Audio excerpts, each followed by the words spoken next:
We are live, people. We are live. Good afternoon. Greg here at the Vinyl Rundown. And we're going to bring in a special guest just a couple minutes here. Michael Pilmer.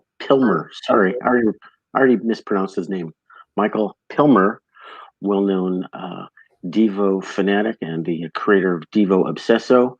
And we're going to join him for a live chat. So let's bring him in the studio here, the virtual studio. What happened to you? There he is. Hello. Michael Pilmer joining us. Hey, how are you? Greetings. Good to see you. Coming all the way from the North Carolina? North Kakalaka, that's right. Do you know these guys? Probably know them. No, I don't actually. Noble Records in Charlotte. He just opened his store about a month before the COVID broke down. Yeah, I haven't been to Charlotte in probably a year and a half or so. But yeah, I want to go back. I used to always go to Charlotte, and there's some great record stores down there. Repo Records, lots of them. I've never been. Stores are really great in Charlotte. Thrift stores are great. Never been to your beautiful state, but this guy has a great YouTube channel, so check him out. So, hey guys, let me introduce Michael Pilmer properly, a little more properly. And Michael Pilmer, I keep calling him Pilmer. Sorry. I call him one of the world's biggest Devo fans, if not the world's biggest Devo fan. And I've been following his website. There's I'm not Devo. very big. I'm not really. He's about yay big.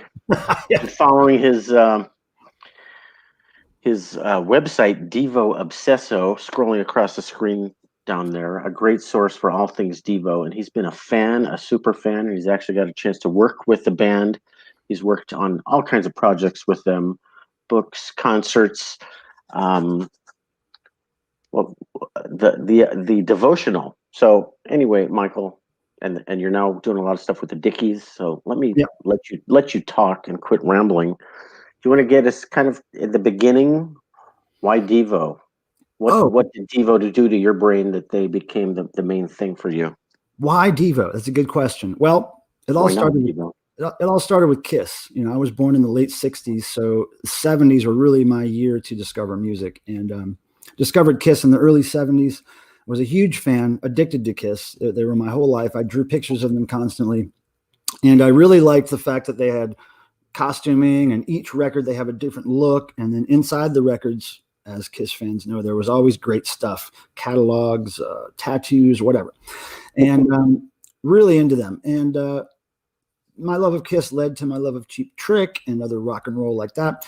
I didn't discover Devo until 1980 when Whip It came out. I was kind of a late bloomer as far as Devo fans go. Most people my age discovered them when they saw Saturday Night Live or something. So it's pretty frustrating for me because I was born where Devo was from. I was born in Stowe, Ohio, which is right outside of Akron. Really? I was there during the formative years of Devo, but I didn't realize who they were until after I moved out of Ohio. I had no idea. That's a weird story.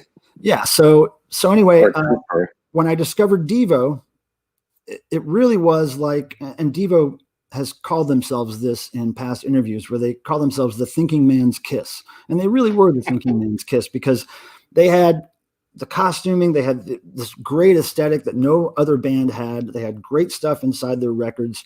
And, but their lyrics were so far apart from what I was used to with Kiss. I mean, Devo's lyrics, at the time I was going to Catholic school when I was in Ohio. And so I have a lot of Catholic damage. And so when I got when I got to North Carolina, I started going to public school, and I started kind of like, I think I was an atheist by the time I was 12. And I found that those lyrics Devo spoke to me kind of helped me make sense of like what happened to me in junior high school, or all the stuff that was going on around me that I didn't understand, human behavior. Like I was so tripped out by the Catholic school dogma and all this stuff. But Devo's lyrics really spoke to me. They spoke, they warned you against religion, about authority figures, the government. They had this great deviant, at the time I didn't realize it, but very left-wing view of things, which I had never heard from music before. So, well, because you mentioned Kiss, there's an interesting juxtaposition there, because Kiss, I consider, Gene Simmons, he's just a great marketer. He would have made a fortune selling whatever he created. He's not just a great marketer, though. He's not just a great marketer. He's a great front man, a great performer, he's a great all these demon. things. Good demon. Right? But a lot of Devo stuff is a reaction against corporate culture and marketing, which is, well, I'm not saying they're against KISS, but that's a big part of their thing. What is de-evolution? I would probably say they're pretty much against KISS, but I wouldn't say that. I didn't want to say it. I wouldn't say that they really had a problem with, marketing or mainstream music per se. They wanted to intersect with that, and they wanted to use their own brand of marketing to intersect. But they did see a problem with, or faults with, how corporations marketed to people. That's not the right term. It's not faults with. They agreed that the marketing that was going on around them was evil, but they appreciated how genius the marketing was.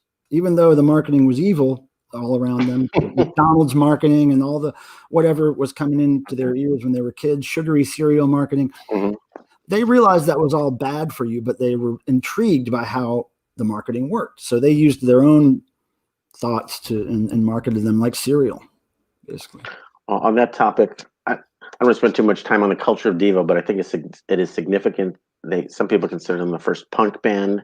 Yep. Even though the music doesn't feel punk, the aesthetic is punk, and is de-evolution real? And I think the year 2020 maybe taught us that de-evolution. If you didn't know yet, you know now. We're living it, and we tried evolution for 1 billion years, and now it's time to try de-evolution for the next billion. I don't think we have a choice on whether to try it or not. It just happens. So fast forward and turn this into how you got involved with them. You started listening to them. You created a fan site. Yeah, there's a really long, involved story that is somewhere on Google from an interview I did years ago. But basically, the short story is that good version. I was in college. I was living in a kind of a party house with 5 or 6 other guys. I had my little room full of all my memorabilia, my records, all my stuff. And I was homesick with a flu or a cold or something for a few days. And I remember I was really bored and I was starting to feel better. Not good enough to go back to school, but I was starting to feel better. And I just got bored and I was listening to records and I was looking through old Ohio phone books to see if I could find, I don't know why I had an Ohio phone book or whatever, but I had one and I was looking through it for old friends' names from school that I hadn't talked to in years, and I wasn't having any luck. And then I was listening to Devo, and I thought, well, I wonder if Devo still lives in Ohio. So I started paging through, and I found some Mothersbaugh and some Casalis that I called. And the Casali number, somebody answered. It was Bob Casali's dad, and Bob and Jerry Casali's dad. And I called and said, hi, I'm looking for Robert Casali. I'm a big Devo fan, and I want to send him a copy of my CD of a band that I'm in, because we had just released a CD at that point. And he said, oh, why don't you just call him up? He lives in LA. And he gave me his number. And long story short, I called Bob, sent him a CD. We started talking on the phone. Then I started talking to Bob's wife, and we became friends. And then me and my girlfriend went out to LA to visit and met Mark and got involved with him in printing shirts for Mutata Musica and then printing shirts for Devo's Lollapalooza tour in the 90s. And we used the money that we made printing those shirts to fly back out to LA and hang out with them.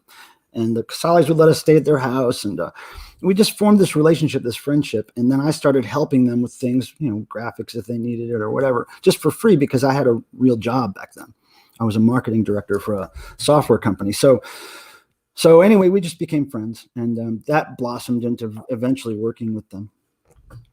Have you been to the famous what's it called, Mutata Musica or something? Oh yeah, I've slept on the couch there. I've taken showers there. I've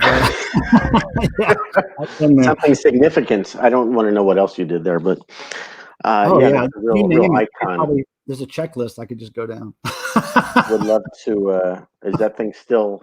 It's just like a big storage place now. I mean, do they use it for recording or what? I haven't been there in a couple, 2-3 years, so I don't know what it looks like right now. But for those who don't know what we're talking about, that is it a studio or is it just more of a facility where they store a bunch of stuff? It's definitely a studio and less of a storage space now. It used to be kind of both, but now all the storage has moved to another facility in LA. So it's basically a full-time studio. Mark Mothersbaugh has done probably a few videos where he goes through it and shows you some of the cool toys and synthesizers, and you guys can check that out if you haven't seen it. Yeah. So at some point you created the Devo-Obsesso website. Right. That was before I worked. And kind of what the point of that is. I mean, there's a lot of stuff going on there. Well, that kind of the Devo-Obsesso site kind of started around the time where we were thinking about doing this devotional fan gathering. And it was because there was a small group of people online from all over the place who went to this thing called Alt Fan Devo, one of these news groups. And we would all type in our love of Devo and our little geeky questions to each other. And we'd try to post pictures of rare stuff that we had. And then I started thinking like, man, this is a pain in the ass to post these pictures on this thing. I wish I just had a website where everybody can go look at all my stuff, right? So that's when I started doing Devo-Obsesso. And at first I was borrowing web space from people, and I was kind of emailing graphics to people who could do websites, and they would help me by putting it up there. I eventually learned how to do that myself in 2002. And then I started doing websites myself after that. And Devo-Obsesso was just one of those things where I was dedicated to putting everything I owned of Devo on there, so that not only would it be a record of it for me, because there was no Discogs back then, I could go anywhere and, well, I'm doing it like I had a phone back then, but I could go anywhere to a computer and check my collection, like to see if I had whatever yet. You know, if I'm in a record store, I could check my collection to see if I had it yet. That was the whole Devo-Obsesso. Your own little archive. Yeah, yeah. And I thought this was like, when I'm like, is this a museum? Because is this like a piece of every Devo stuff ever? And it's only the stuff you have. Yeah, it's just my personal archive. And you have so much stuff. So you that have I like could share it. So that I could share it. How much stuff do you have? Do you have a number of pieces? No. Thousands? No, I have no idea. Trillion? No, don't know. Have no clue. I have a 10 by 10 storage space that's full of 98% nothing but Devo, like top to bottom full, like open the door and it's just all stuff. So 10 by 10. And then I have a 15,000 square a house that's mostly full of Devo and other rock and roll memorabilia. So who knows? Sounds like you said 15,000 square foot house. Yeah, well, I That's knew the number because it used to be 7,000, and then I added 8,000 or 9,000 on top. That's a very big house by LA standards. 700. I'm not 15,000. 1,500. This guy's living in a mega mansion. You're living in a city. Kardashians. Yeah, 1,500. It's 700. 700 a normal house. You didn't inherit a mansion. A normal house, but it's full of 15,000 square feet of Devo stuff, but it's only a 1,500 square foot house. That's really I got to hand it to you for pulling that off. 15 million square feet. 15 billion Devo fans can't be wrong. So the devotional kind of went alongside that. There's this thing that, if people don't know, there's this annual gathering of Devo. What do we call them? Devotees, beautiful devotees. Spud, a nicer word. Spud boys. Annual conglomeration of everything Devo, which is in Akron, I assume, Akron, Ohio. Yeah, well, it used to be held in Akron. Now it's mostly held in Cleveland. But yeah, both of those things, the devotional and Devo-Obsesso, were both ways for us to reach out to other Devo fans, to kind of be able to hang out with them, you know, virtually online or whatever. And then eventually devotional meant that we could finally get together face to face and meet and show each other stuff and trade stuff. And, you know, and it was just an excuse to be face to face with people. And we figured if we're going to have this anywhere in the world, it only makes sense to have it where Devo's from. Right. But, you know, it was hard to find a venue that we could afford. So we had to hop around a little bit, but we nestled into the Beachland Ballroom for the last many, many years. And we always have it there. So how long has this been going on for? How many people? 20 years ago. Yeah, last year was our 20-year anniversary because we started in 2000. So what did it look like last year during the COVID? Did it? Well, we didn't have a physical event. We had I had a live stream on my page. It was November 14th, and we had a 4.5-hour live stream where we had every living member of Devo show up. We had Fred Armisen, who's played with Devo, you know, comedian, actor Fred Armisen. We had the guy who started devotional with me there, and we had Josh Hager of Devo, who stepped in to fill Bob 2's spot on stage there, and we had DJ Lance Rock from You at Gabba Gabba. We had all these special guests who were just kind of there to talk about being Devo fans, and Devo was there to talk to these people and to talk to the people who had come to these devotionals. It was all about tribute to the devotional more than a tribute to Devo, that stream, but it was very, very successful. And I just couldn't let the year go by, our 20th anniversary, without doing something. So at the last minute, after rescheduling the physical event twice over the year, we finally had to cancel the physical event and say, okay, well, what do we got to do? So within a month, we threw together this stream idea, and a couple of Devo fans that typically help me with devotionals came to town, and they stayed over a couple nights, and we pulled it off somehow. I don't know how we did it. It's always a certain, which time of year is it usually? It's usually in the end of July, because we usually have a 5K run that coincides with it. So it's good months to have a run is in the summer. You might have a physical event this year. You're not sure. We have it planned for the end of July, but nobody knows what's happening. All right. Well, maybe we'll make it this year. Me and my number one. We really should. Here. It's going to be one of the house here. I promise you, it'll be one of those things where you go once, and either you or your son or both of you will never want to miss another one. I promise you. It happens all the time. I've seen people grow up there. I've seen people come there in the early 2000s when they were 14, 15, and now they're, in their 30s and just complete weirdos. So now they're fully mutated for life. Fully mutated, but they've never missed a devotional since then. But the Devo members are there often, sometimes? We usually have 1 or 2 there every year. Jerry comes there a lot. Mark Mothersbaugh is the only one that's never been to the physical event. You're kidding. Yeah, well, that's an interesting topic. Okay, the Mark-Jerry dynamic, and are they getting along? Is there problems getting stuff approved and cleared? And isn't there this movie that's been, on hold, and one of the members is holding back? Do you want to talk about any of that, if you can? It's just like they're brothers. They're always going to be bound together by this beautiful idea that they both created. Mm-hmm.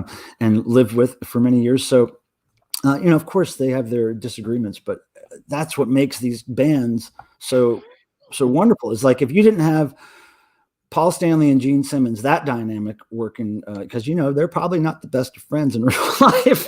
I'm guessing, and so, but they are bound like brothers. There's this, there's a connection there that cannot be denied, and they continue to be creative together, and we continue to work on things, together. So they're not a major rift like some of these bands that guys are throwing hammers at each other. They still play shows together and can and laugh backstage together. There's always those moments. Yeah, but when things open up again, Devo's going to play some live shows, I predict. So I can't wait for that. So you've seen Devo play like hundreds of times, or can't even count, probably. Pretty much every show since 2002, but then before that, a few shows as well. My first show was 88, very late starter, but seen a lot. Maybe we talk about some of the piles of Devo stuff I have here on the table. Oh, wait, what? I just noticed there's stuff going on in the chat, and I've been putting all the stuff up here on the screen. Okay, I haven't every time someone comments, I put it on the screen unless it's off base. Do you know this guy, Tim Nolan? Yeah, Tim. He's he's probably my longest living friend I've ever had, and he's my main moderator on my channel on YouTube. Okay, Tim, good to meet Tim. Does Tim have his own channel? Yes, he does. He just started it recently. All right, maybe we need to. He's got such a fantastic music collection, you wouldn't believe it. Like, I don't even want to give away what he's got, because I want to try to make him put videos of his collection on YouTube. So all right. I haven't convinced him yet. We'll check out Tim's channel. Hey there, Tim. There's nothing there yet. There's no videos there yet. Okay. But man, I'm trying to get him to put some up there, because his collection is insane. He said that the devotional provides something for everybody. Hilarious. Everybody's a weirdo. Everybody's weird enough to get it. Well, I'm going to start with this, and I know we bought a copy of this for my son for Christmas, and it's 2 books for the price of 1. I don't know what you can say about it, but I was pleasantly surprised to find out that you're involved with it. And this just came out, this year? Or last year? The paper book just came out this year. The regular version of it, the hardcover, and the deluxe version came out in 2018, if I'm not mistaken. But I worked on it for years. That project went on forever. I think we started that project maybe in 2011 or 2012 or something like that, and it just took years to gather everything together, scanning slides, scanning flyers. I went to LA a few times to dig through basically Devo's junk drawers and just found all kinds of little hidden gems and envelopes and hidden away. It's an amazing collection of just all kinds of stuff, Devo. But can you tell us why it's 2 books in one package? Is that something you want to comment on? Well, because there's really 2 sides to Devo. Like most, well, I wouldn't want to say most bands, because Devo has a definite branding. They have a brand. Each album kind of had a brand, and they were very involved in designing their own album covers, designing their own advertising, designing their own, that was all their design. So one of the biggest things of Devo is the image that they designed to present to the public, which is very cool. But now Jerry's a big fan of that aspect of Devo, the brand part, the part that is all posed shots and things that were made to look exactly a certain way for the public. He's not so much into the stuff that maybe you or I are into, maybe the behind the scenes stuff, the baby pictures, that what they looked like when they were kids. He doesn't care about that stuff, but he knows that me and Mark Mothersbaugh care about that kind of stuff. So his idea was, well, we'll just have it a two book set. We'll have the brand, and then we'll have Unmasked. And I'm going to show it again for those who are just joining us. Yeah. Beautiful book we just got. My son has been. There's a little reading it. There's a little bit of kind of unmasked back behind the scenes stuff in the brand, but for the most part, it's all the live stuff and all the behind the scenes stuff and all the baby pictures and all the weird stuff is in Unmasked, and then all the stuff that Devo actually designed to present to the public is in the brand. It's kind of like behind the music, Unmasked, behind the scenes, and then the public public consumption. It's the very first book Devo has ever officially sanctioned and worked on and produced themselves as a band. Wow. Did not know that. Well, I hope it's doing well and available at a website near you. Well, let me tell you, if I could tell you, since this paper book just came out recently, a lot of people got it as a gift for last Christmas. And so my plan was to sometime early this year do a stream on my YouTube page where I have the book there, and I possibly will have a second camera that's kind of pointed at the book, and then I'll have one camera showing me so I can talk to people about it. And I'll have maybe Jerry Casale on. He'll give his memories of some photos, and we'll have people with their books viewing, able to page through with us and ask me questions about the book. And that'll happen on February 6th, I have decided. So Saturday, February 6th. February 6th. That's like a couple of weeks from now, right? Yeah, it'll be 2 or 3 weeks. I'm writing that down. My typical time of streaming around 7 p.m. EST, around the time we started here. So that's the plan. Is that the day before? More about that book, and if you have specific questions about the Devo book, that's excellent. Yeah, we spent a lot of time with it the last couple of days. Your name is all over it, by the way. Yeah, I worked hard. So the number one Devo fan on the West Coast is here in my off camera. My assistant producer, he's going to hand me a couple of things, and you can just say, "Oh, that's great," or "I help with that," or "That sucks," or give me something weird. Give me something really, really weird to start with. It'll be like what do you call those tests where you flash somebody an image and they say what comes to their mind? A Rorschach test. Yeah, it'll be like a Rorschach. Is there only? No. Okay, there's a number at the bottom of this. What is this? I see. Let's see. I see 2 monkeys mating. No. That's a Wipeouters 7-inch, which is a really bizarre release. I don't know exactly who was behind putting that out. I had nothing to do with it, but it came out after I had already met the guys, and I just don't know what the thought process there was with the cover art, the photo of Mark with the mustache and the goatee. I just don't understand. It's not great art. It maybe not be. Is this even official? Is it unofficial? I think it's official, but I just I wasn't involved with it. The cover art is not up to the brand's usual stuff, but the Wipeouters is one of these offshoot bands. I love the songs. It's like mutant surf music. It's like so. It's not Devo. It's one of Devo's many alter ego bands, right? Yeah. Can we say that? Do a search on YouTube or Vimeo. I can't remember where it is, but there's a Wipeouters video for one of the songs on there. That's really and they dress differently. They dress like surf dudes instead of Devo's guys. Well, there's a whole album of that stuff too that's available, and the cover art's much better on the album. All right. What's this? Oh, that's a Miracle Witness Hour live show. That's the first release, I believe, that we did on Futurismo label, which is now defunct. But that is the first release that we did on that label. And we did many more with Futurismo after that. But yeah, I played a huge role in that. That was a bootleg recording that had been circulating for a few years. And it was always one of my favorites to listen to on CDR. So we released it. And because it was recorded before their record deal, we didn't have to pay anybody rights to it. Interesting. So there's all kinds of stuff going on here. I don't want. Futurismo was well known for their elaborate package design, the real attention to detail. Their packaging and their records were beautiful, beautiful. Is the vinyl colored? I don't even know where to find the vinyl. Yeah, there's always so complicated. It should come with a roadmap. I don't know how to. Well, you're old. That's right. Losing your mind. I'm old, and I found some vinyl. It's colored white. It's colored white. Yeah, there's always a few different versions when Futurismo. I'm gonna hand this back to my assistant producer, and he can put it back in its shell. I'm sorry, I can't reassemble that. I'm gonna take this out of its plastic. No, the Be Stiff EP. That's a nice one. That's an early one, and that came from Europe. That was not released in the U.S. as far as I know.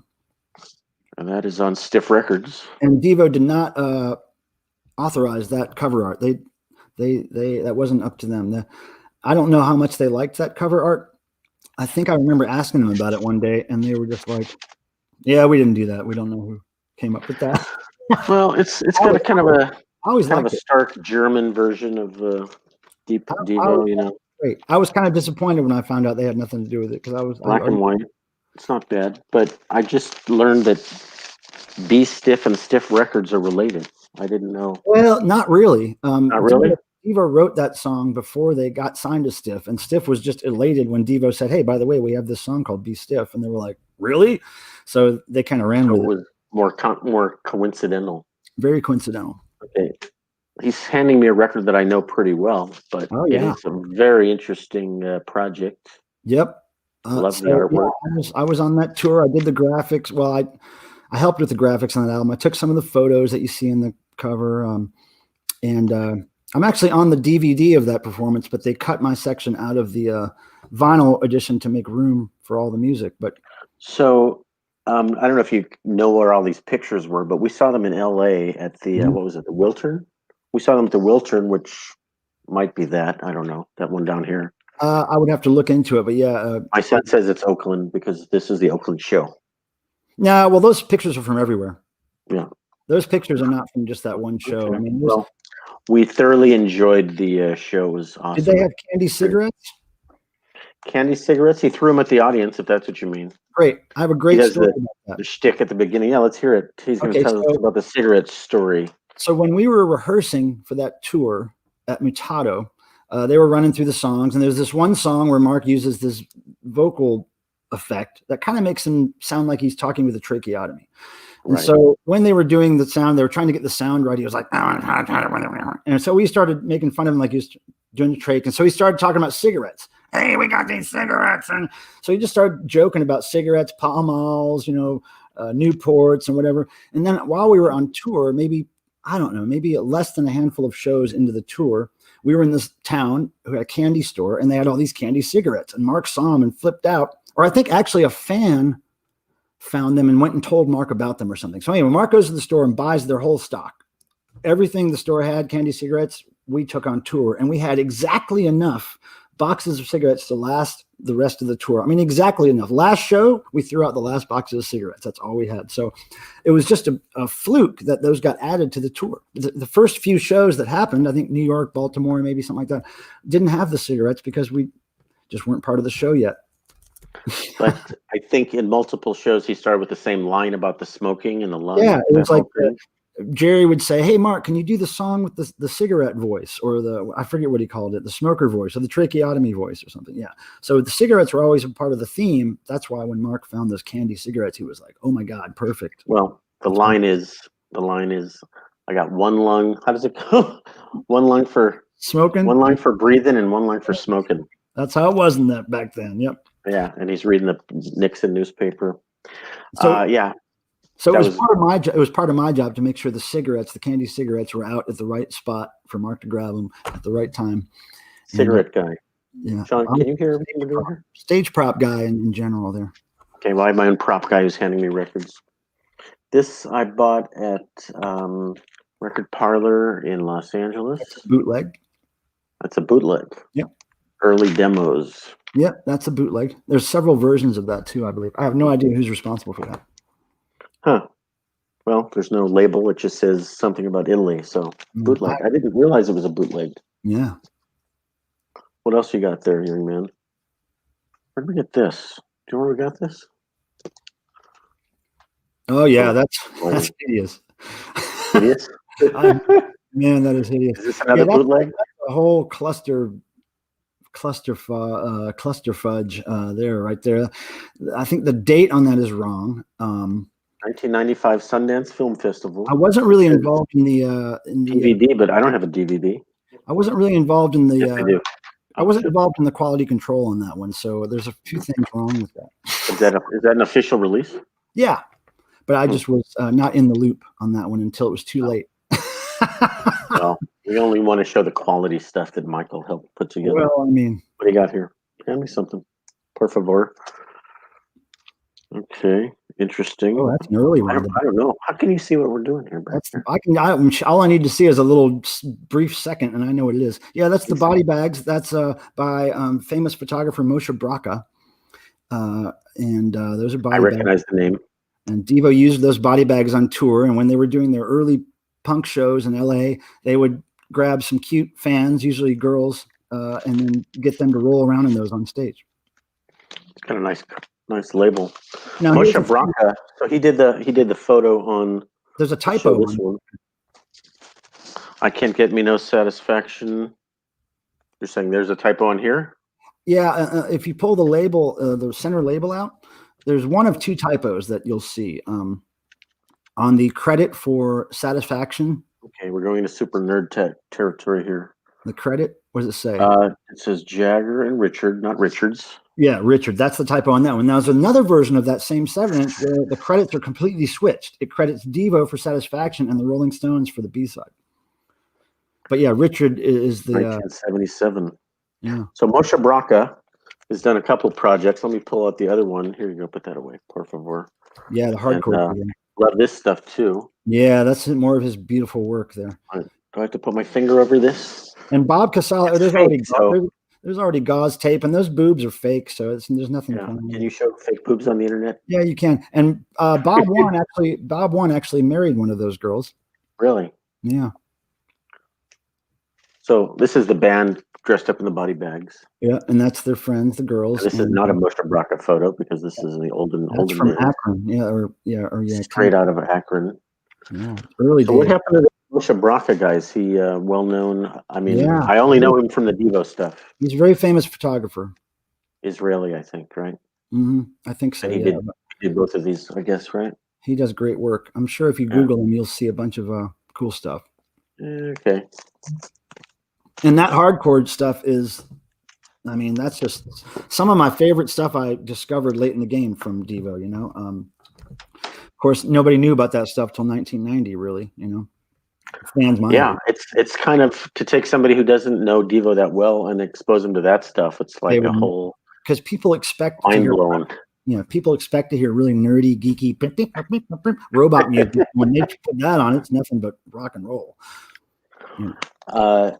Well, I mean, some people think Devo's this one-hit wonder that did synth pop from the 80s. That's right. What was that show? Was that on The Simpsons where Devo was in the Futurama, where they're in the sewer? Mm-hmm. And they said, "We'll do anything for you." And they said, "Okay, play Whip It." I said, "Well, we won't do that." What now? Play the other one. Play the other one. What do you? Oh, okay. Beautiful world. Okay.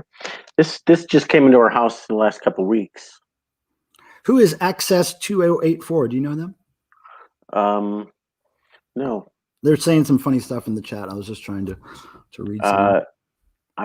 I posted most of his stuff as he was saying it. I was addicted to Police Howard Jones back in the days. Yeah. I loved me some Howard Jones. I saw the Police back then. They were great. I never really got into the Who very much, but I do like their stuff. And Peter Gabriel, I've liked what I've heard, but I never really was a huge Peter Gabriel or Genesis fan just because I never owned a bunch of it, but I like the stuff. Oh, my wife is a huge Police fan. There's a huge shelf of Police stuff here. She and I met at a record store in the 80s. So yeah, we have a wall full of 80s stuff over here. That's great. I saw them on the Synchronicity tour, and the band Reflex opened up for them, and Reflex was really awesome too. I don't know if I even saw the Police. Yeah, before I was part of the picture. There was we just got this the other day. Pioneers Who Got Scalped, right? Maybe I zoom into this so people can see the special effects at home. Let's see if I can figure out how to do this. Yeah, it's called a lenticular cover. Right. And that represents Devo, the band that got scalped, or Pioneers Who Got Scalped. And on the back, the scalpers are back here. From what I'm told, those guys were actual record executives at the company, and they posed throwing axes at Devo. And they're the ones that scalped Devo by ripping them off and typical record executive stuff. Yeah, but brilliant. Music business is. Yeah, really cool. Someone gave this to my son for Christmas just a few weeks ago, and pretty cool collection. Got a lot of the book on this is actually really good, really nice. Oh yeah. The booklet is really all kinds of good stuff in there. Hours. What else you got there, young man? What is this? This is strange. Do you know this? Oh yeah, Devotees. That's the radio station compilation that came out way back in the day in California, and it's bizarre. It's really bizarre, and I believe Devo handpicked those songs from a bunch of stuff that people sent into the station. So this is not Devo. This is bands. That's weird just bands. That's a tribute album. That's a tribute to Devo and groups that maybe aren't too well known. And that was before Devo had the song "Whip It." So that tribute is based on basically the first one or two early stuff. Yeah. Three versions of Mongoloid, two or three versions of Jocko Homo.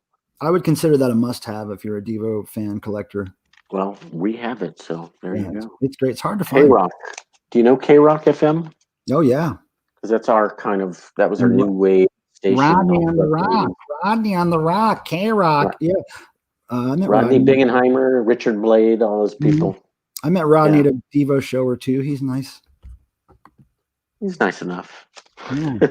I like him. He's a weirdo. Zeb, hey, what's up, Zeb? I see my friend Zeb in the chat. Just want to say hi. Zeb. Do I know Zeb? He's just somebody that comes by my streams a lot. I saw him the other day on your stream, I guess. That's what I know him from. Yeah. I was listening to that just the other day. That's the first tour I saw them on. I saw them about a month before that was recorded. And that's the first time I met them, about a month before that was recorded. At the Palace. Is that the Palace here in Hollywood? I guess so, yeah. That Palace? I don't know how many palaces there are. That is the Palace in Hollywood, yep. I saw them on that tour in Raleigh, North Carolina at a place called the Rialto, and that was in November, I believe. And this is weird because isn't this a 3-sided record? Mm-hmm. And one side is etched. Maybe I'll pull out that side if I can do that without screwing everything up here. Which side is the etched side, young man? We can't figure it out. So Zeb was asking that Pioneers Who Got Scalped CD, is the cover actually blue or is it green? The CD? Yeah, because the cover looked green, but I've only seen the blue version. We're being asked about the scalped thing. Do you have that? It's great having an assistant. Blue background. Yeah. Is it green or blue? Well, it looks probably it's probably my crappy lighting in here. Okay, it's blue. Green with my eyes. It's blue. Okay, good, because it's for us. That's why Zeb's asking, like, what color is that? Because I've never seen a green version, and it looks. I've got a color variant that I'm selling for $1,000, but under your lights it will look blue. But under the incorrect white balance, I did. As Kermit would say, it's not easy being green. It's not. I screwed up the white balance on the camera. I really don't look anything like this in person. You were freaking people out. You never thought you had a rare collectible. That's amazing record there. He already sees the record before I even show it. Oh yeah, that was the Record Store Day release, I believe, fairly recently. Record Store Day, live 1980, blue edition, 4,500 copies, exclusive Record Store Day. Yeah, that's a great recording. Now, let me tell you the story about that. Back in 1980, 81, somewhere around there, they released an EP called the Devo Live EP, and it had that very same Devo logo that's on there, that multicolored logo that's on that record at the top. Had that on the cover of the EP that came out. And the EP was maybe a handful of songs from that show. And it was released as this EP, and it was really popular and did really well. I loved it when I was a kid. But there was a version that was sent out to radio stations that was promo-only radio stations. That was the whole concert. And that became kind of a holy grail thing for Devo fans to find over the years. And I found a copy of it. I don't know how much I paid for it, but if you wanted to get a copy of that, it was going to cost you some money. So then eventually they released it, the whole thing, years ago on CD, but on CD only. And so that was great because the public really hadn't been able to hear that whole concert. And now that it's released on vinyl, that's really sweet. But it's a great show. It's really Devo at their best. High vinyl. 1990. Very high energy. And of course, anything blue is actually coming out green because of my poor camera work. So this is not green. This is blue. Yeah. It's remarkable how off it is. Remind me to tell you a little story about that when we get done. I can't tell it on air, but I can tell it off air. Can you remind us, assistant producer? Yeah. What did you just say? I'm going to tell you a story about that Devo Live record. Tell us a story after we close. I'll help with that if you're having problems. Okay. Anyway, yeah, so that's the original. The young man wants me to show you this. That's the original version of that thing you just showed me. That's the EP version. And then years later, that was, to be released in full. Did not know that. Yeah. Set that and aside. The cover of that album that you just held up, those photos, those live photos of the band on the cover were taken by, at the time, her name was Lisa Barillier, but she married Bob Casale and became Lisa Casale. So on some pressings of that, I think it says Lisa Barillier, and then I think later they may have changed it to Lisa Casale. I can't remember. But yeah, that's her pictures on the front. Interesting. I can't see a photo credit because I'd have to take it apart probably. Yeah. Did you say too old? I am too old. I can't see stuff that small anymore. I have a jeweler's loop, but I'm not going to embarrass myself with that. Oh yeah, there's another bootleg. Oh, a bootleg. And that's a show that has been released many times on vinyl, if I'm not mistaken. It's been bootlegged before, but somebody just came up with new cover art for it. And does the band take issue with bootlegging? Of course, bands do, but what can you do? Sometimes tracking them down. It's mostly it's the people who own the rights to Devo's music who would be the most mad about that. Devo doesn't always own everything all the time. It goes back and forth. Well, back in the day, record stores used to not want to sell bootlegs, and you just couldn't buy them in a record store. Yeah. And nowadays, it seems to have been loosened up. Right. I don't know what would have caused that. I'm about out of stuff to show you on my side here. All right. Well, wait. There's one more. You don't have these. I'm going to show you something you don't have. Are you ready? I'm ready. If you have this, I will. What do I get? What do I get? I will plot. I can't send it to you because it's so rare. It's going to be hard to focus. Wait, put it closer. It's not. It's going to be hard to focus. I'm going to have to screw with the camera. Hold on. I'm going to have to screw with the camera to get it to focus. Oh shit! He's going to go get one. He has it.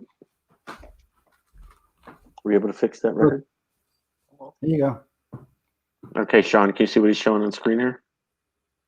Yeah, man. He's got all of them. We only have 2 of them. I thought I would stump the band on that one. Nope.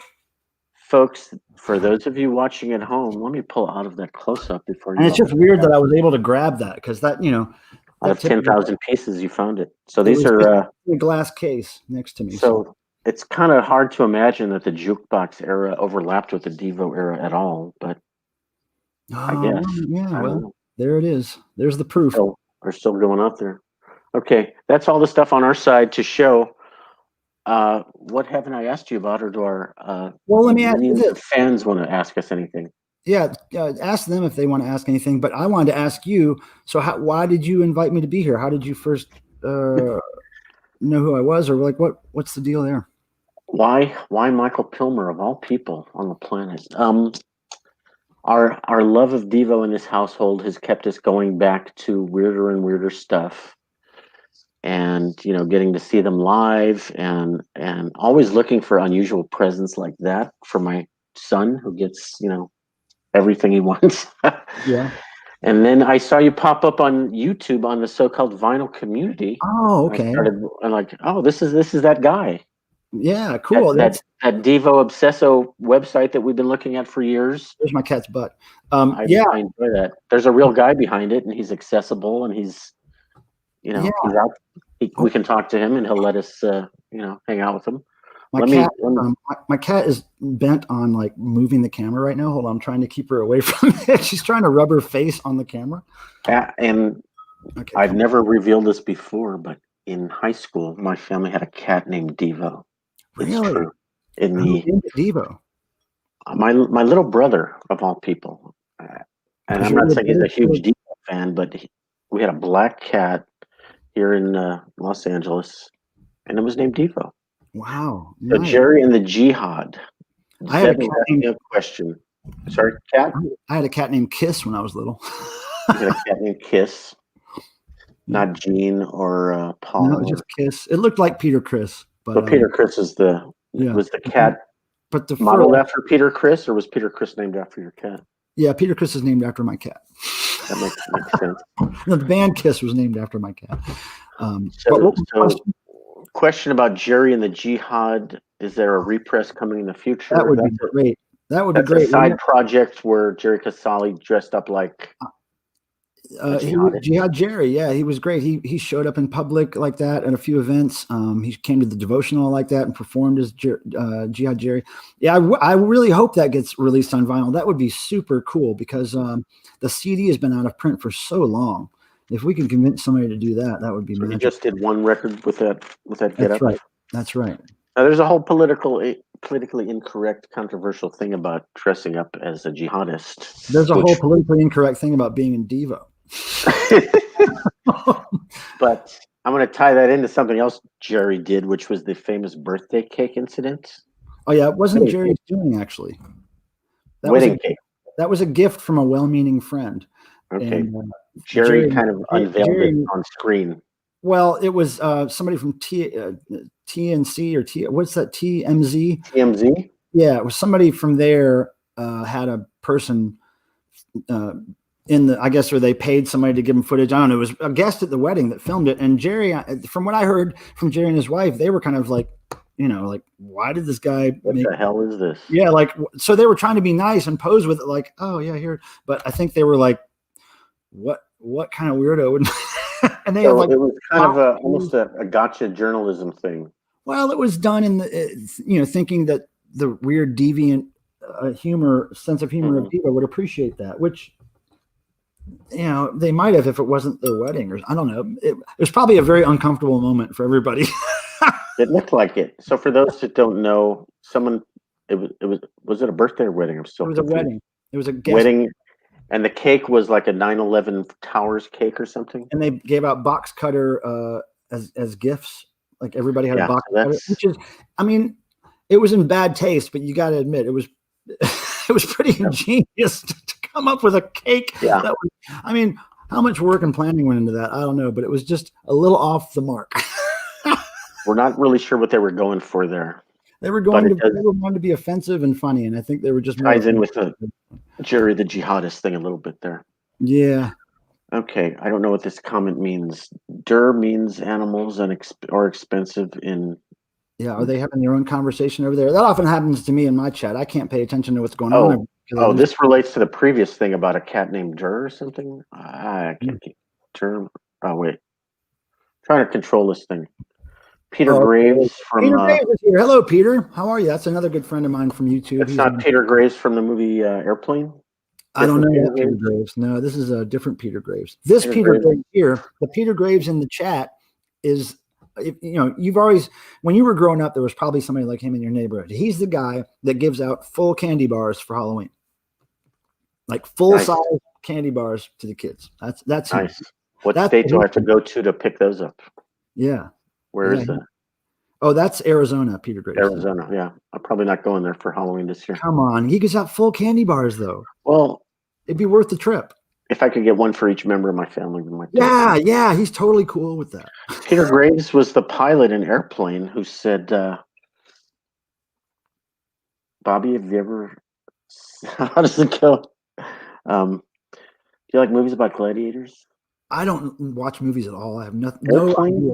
Oh my god, we I'm gotta get totally you. a weirdo. I don't watch He movies. doesn't know movies. I don't watch movies. I don't Funniest drink movie of the last century. I don't watch movies. I don't drink coffee. I don't listen to online streaming music. I don't watch television. I don't watch the news. I just work and I hang out with my cats all the time. Well, at least you're committed to whatever it is you're doing back there. Yeah. Okay, Peter Graves has a lot of comments were okay. Oh, yeah, he's good. He's one of my best. It was very devolved. One of Peter my Graves was also on the show Mission Impossible. He was also on Fury. Look, Peter Graves bought me this so I could do my streams in a much more professional manner. That's kind of a webcam deal. It's just a real nice microphone, yeah. And microphone, is that the Orb or the? It's Blue, it's called Snowball by Blue. Snowball, yeah. Is that what's picking up your voice now? Peter Graves has helped me with lots of IT problems I was having, and he's just such a great guy. He's helped me in so many ways. Support my stream. So thank you, Peter. Well, thank you, Peter. Peter said he grew up in LA, which is where I am now. Oh yeah. You guys have some and Peter is putting up a question here. Have you ever seen a grown man naked? Yeah, backstage at a Devo concert. And that is a line that Peter Graves said in the movie Airplane. That is one of the lines. Okay, that's it. But yeah, I have, because the pilot of the plane is a bit of a pedo. And when the little boy comes to see the cockpit, he starts going after the boy and saying, "Oh, maybe we should." Graves, you dirty fellow. Yeah. So that was a more devolved quote. Yeah. Everybody's got their thing, you know. Snowball, how appropriate. Yeah, Snowball. it's a Devo song. The cat. Oh, there's a song apparently. Yeah, it's all freedom of choice. That person there is the assistant producer who's sitting right next to me. But, okay, SK Nuts. Yeah. Doesn't want to come on screen, but he's got another Airplane quote for us. Leon is getting larger. Who's Leon? You got to watch the movie. If you watch only one movie this century, maybe it should be Airplane. You know, when I was a kid, I liked movies, and I'll tell you the movies I liked. I liked Bad News Bears. Bad News Bears. First one especially, but I liked the other two as well. Walter Matthau and what's your name? Yeah, Walter Matthau was great. And I liked Road Warrior, the one, not the one with Tina Turner and not the one before, but the one in the middle. Yeah. Road Warrior with Wes, the guy with the Mohawk, the guy with the Mohawk. Anyway, that movie I loved. Blade Runner I loved when I was a kid. But yeah, as soon as I got into basically junior high school, that era, I just stopped watching movies because I got into like being in bands and doing music. Well, maybe someone can send you a copy of Airplane and we can force you to watch it with the eyes open. Prongs. Yeah, that's what you'd have to do. Well, there's a movie we saw in a theater not too long ago called Human Highway. Right? Oh yeah, that's a good one. With Devo, I guess I don't know if you've seen that since you don't like to see movies. It's got there's pictures of that behind the scenes of that movie in the book. Is behind the scenes. It's got Boogie Boy, and it's got Radioactivity. Is Neil Young in it, or is it just a Neil Young song? Yeah, there's pictures of that in the Devo book. Well, I can't grab the book. Yeah, no, there's Neil Young. There's great stories from that movie set that the band has told me over the years. You can share them, or they just said it was really crazy. You can just tease us. They said it was a very crazy scene because a lot of people were on a lot of drugs when that movie was being filmed, and it was kind of out of control. But it seemed out of control, and we were lucky enough to see it on the big screen a couple of years ago at a one of those artsy movie houses here in Los Angeles. Cool. Was anybody speaking at that? Was there like a special guest or something? I'm asking my assistant. He doesn't remember. Yeah, I never saw it on the big screen, unfortunately. So let's change gears to another band, and I've got a bunch of their records here somewhere, and I've seen them, and I've met them. You know who I'm talking about. If Stuart could talk. The Dickies. The Dickies. So I love the Dickies. Years from Devo. Dickies, I think, are they an LA band? Because I've seen them in LA. Yeah, they're LA. Yeah. The Valley. They're from the Valley. I'm from the Valley. They still live in the Valley. And I've been a fan of theirs since I was a teenager, and met them way back in '88, and then continued to see them live over the years. But just recently, over the last 10 years, I made friends with Stan Lee of the Dickies. I was introduced to Stan Lee by my road crew buddy from Devo, Ed Marshall, who went to school with Stan Lee when they were kids. So one day, where he went to school? Nah, I can't remember now. But you're in LA. We were at a show called Punk Rock Bowling. My cats are fighting. Do you hear that? We were at a show called Punk Rock Bowling in California, where it was like the Weirdos and the Damned and Devo and all these bands. And so Stan Lee of the Dickies was just there because he was backstage and he was a fan and he wanted to hang out. So that's where I got introduced to Stan. And then over the years, I knew Stan, saw a few shows, and then Stan introduced me to Leonard, the singer, basically. And then I told them that they needed help with their merch and they needed help with their website. And I offered to do his full name, Leonard Graves Phillips or something like that? Leonard Graves Phillips, yeah. Leonard Graves Phillips. Genius, great front man, awesome singer. But yeah, I like every single Dickies song ever recorded, ever released. I love it all. And now that I do their website and I help them with their merch, I feel like, So Stan Lee, the other Stan Lee, the guitar player for the Dickies, same name as the Stan Lee. So he used to come into the record store that I worked at in the early 80s. And sometimes he seemed like he was a little confused. Oh, yeah, that's Stan Lee. I'll just read it like that. So that's a normal state? That's not an induced state? Well, I mean, these guys, the Dickies, were on heroin a lot of their lives, a lot of their career. They're not anymore, obviously, but they Glad do. to hear that. People, sometimes when people have an addictive personality like that, they will replace that addiction with something else. And right now, for the last few years, Stan Lee has been very into Pokemon Go, and he plays it constantly, and that's his thing. He just plays Pokemon all the time. Yeah. All the time. Like if you're walking down the street with him in New York City, you have to watch so he doesn't walk in front of a car because he's looking at his phone. He's not looking anywhere else. He's looking at Pokemon. And it's no exaggeration. Well, he did seem a little out of it when he would come to our record store. Yeah. So my wife and I both met him and talked to different band members because they used to come into the store we used to work at. But I first saw them play at, can you believe this? They did a free lunch concert at UCLA. That was in 82 or 83. Man.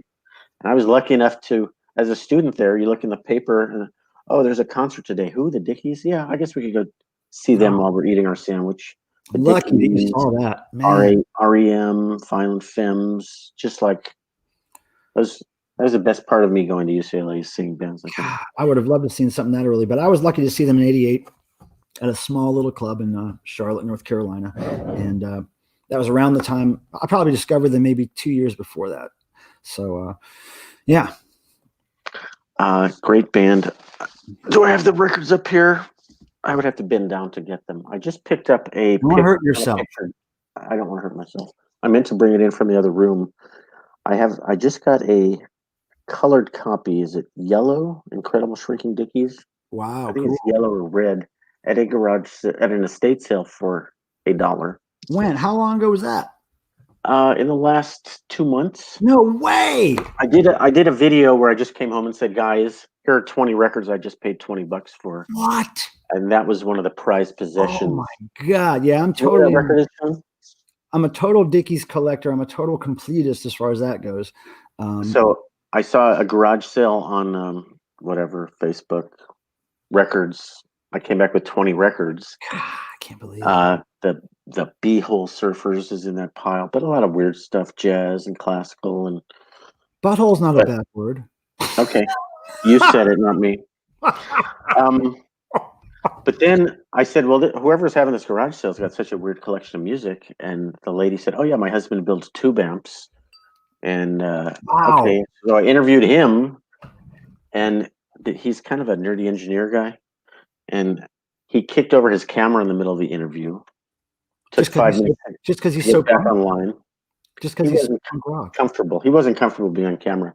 So and then my battery ran out, so it was a total CF of a show. So it's not online. If you missed it the first week, that sounds really interesting. I'd like. He asked me to please take it off. We were talking about how tube amps work, and I'm like, I gotta get it like stereo amps. I have guitar tube amps. I have 3 or 4. You couldn't just edit out the bad parts and repost. I did.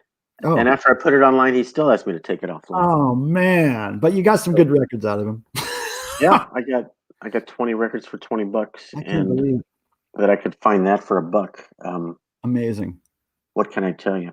Amazing. Unless my son gets in here with that record to show you, I don't know how exciting it is, but we're at an hour already. If anybody has anything else to ask us, now is the time. If you have anything you want to plug or promote, let's promote our social media and our channels. So you have Michael Pilmer here on YouTube. Yeah, I'm Michael Pilmer everywhere. You just search for Michael Pilmer on Instagram, Michael Pilmer, Facebook, Michael Pilmer. I just, and there was a time when all this social media stuff started that I was trying to figure out, am I going to be Devo-Obsesso? Am I going to be, because there's so many different entities that kind of make up what I am. So I just, the only thing I could do is be my name, because I didn't want to just be the Devo guy. I wanted to do Thor stuff, Dickie stuff, art stuff, my own bands. So I wanted all that under one thing. So I guess, I just use my name. So that's why that is like it is. Well, I'm going to plug me, Vinyl Rundown. Please subscribe if you haven't already. I'm Vinyl Rundown on Twitter, Instagram, TikTok, which I don't understand, but I'm trying it. And here on YouTube. Oh, we have a Devo account on Twitter. Legion of Boogie. Legion of Boogie. When my son was in his freaky, I gotta have everything Devo. So we don't maintain it that much. But we couldn't find the Dickies record, but out of that same 20 records was this. So I got that. Wow, that's great. That's great, man. Can you believe that?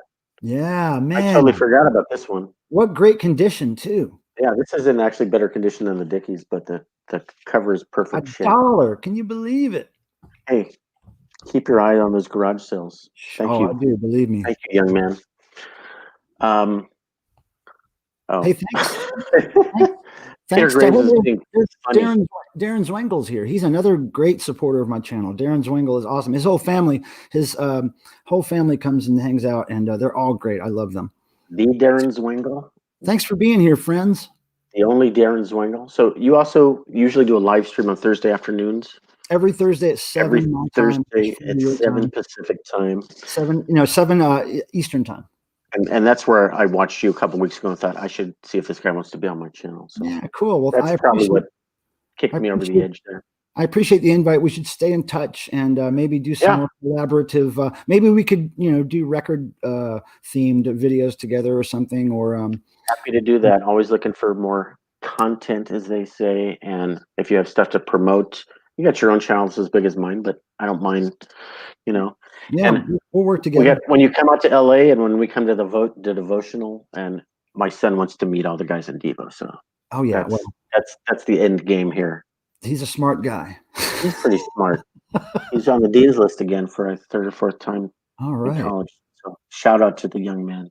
Some of his friends are listening and watching. Is his friends up in Portland watching? Shout out to you guys. Awesome. Right, Portland. Hope they're watching. They don't want to be named though. All right, guys. I think we're going to cut it off at an hour unless anybody has anything to reveal. And now the truth can be told. Oh, let me ask you this: since you're in the vinyl community, are you familiar with Vinyl Guru? Yeah, the girl. The new channel has taken off in the last year. Yeah, there's several Vinyl Gurus, but she's the one that just really blew up, I guess, recently. But she's really nice. She's aggressively marketed everything. She's the first person in the vinyl community that I remember ever came to my YouTube page and put a comment about one of my videos. And then I was like, oh, you have a record thing. That's great. So we started talking and I became friends with her. She's really great. She just has everything it takes to make a YouTube channel explode, right? So she has really personality, which I don't. So, and from what I understand, she had to be kind of drug kicking and screaming into the YouTube world. And she didn't really want to do it, but all of her friends were like, "You have such an amazing connection." Yeah, she didn't want to do it, but she fell in love with it pretty quickly. And she's actually a very good singer. And she doesn't talk about it on her channel at all, but she has records out. We traded. I forgot the name of her band. Yeah, I sent her my band's record, and she sent me her record. And well, she should send me a record. Yeah, she's great. She's great. I'm a big fan of hers. I know she has some haters in the community, but I love her, and she's doing really super well. And I'm trying to get her to do more live streams. So, well, the two of you are both very sharp with marketing. Well, I don't know about that. Now, she's way better into marketing. There's people there's people who don't do any marketing, and I do a little bit. I do that in the financial field for a real job. Yeah. But like, put a hashtag on your video. Well, share it. People won't even do that. Is your channel monetized? Yes, and today I got my first check. Really? How much was it for? Because I'll tell you how much my first check was for. They don't give you any money till you hit 100. Right. So for 130-ish bucks, I'm averaging 20 or 30 bucks a month, which is paying for StreamYard, and it's a break even. How long have you been monetized? I got monetized somewhere 4 or 5 months ago. Yep. It took me about 4 or 5 months to make my first $100, and so I noticed you don't have. Do you have super chat turned on? No. Do I have enough people to be super chatting with only 2,000? I think so. Yeah. Reps? I mean, I get super chats all the time. You just have to figure out how to set it up. Is a super chat the same as money? Yeah, it's like when people are in the chat, they can click a little money button and donate whatever. People would give me money. They give me money. Why wouldn't they? Yeah, because you're cooler than me. I bet your son would make more money if he was on camera. My son would make more money if he could super chat. John, it's been suggested that you need to come on and do super chat so we can raise money to pay for this expensive college tuition. Yeah, people pay for youth. They don't pay for old people like us very much. Old people, old weird people with dusty old thrift store records that are scratched. But you know what?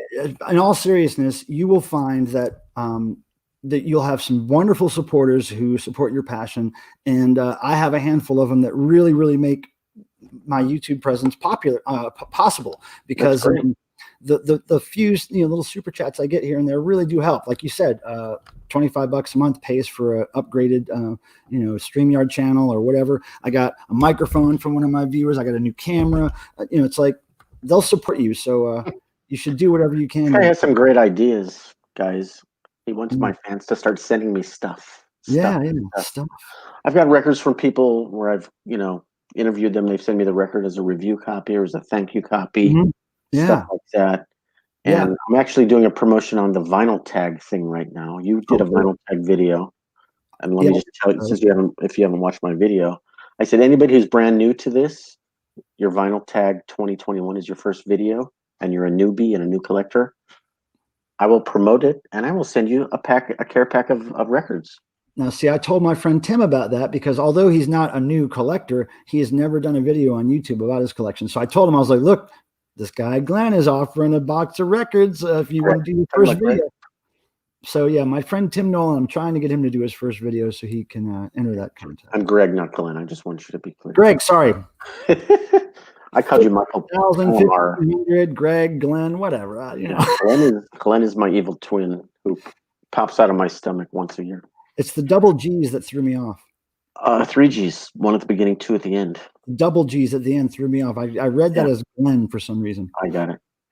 Or round on the end, high in the middle. Oh, you see, now if you had super chat going, somebody would have threw you some money for that one.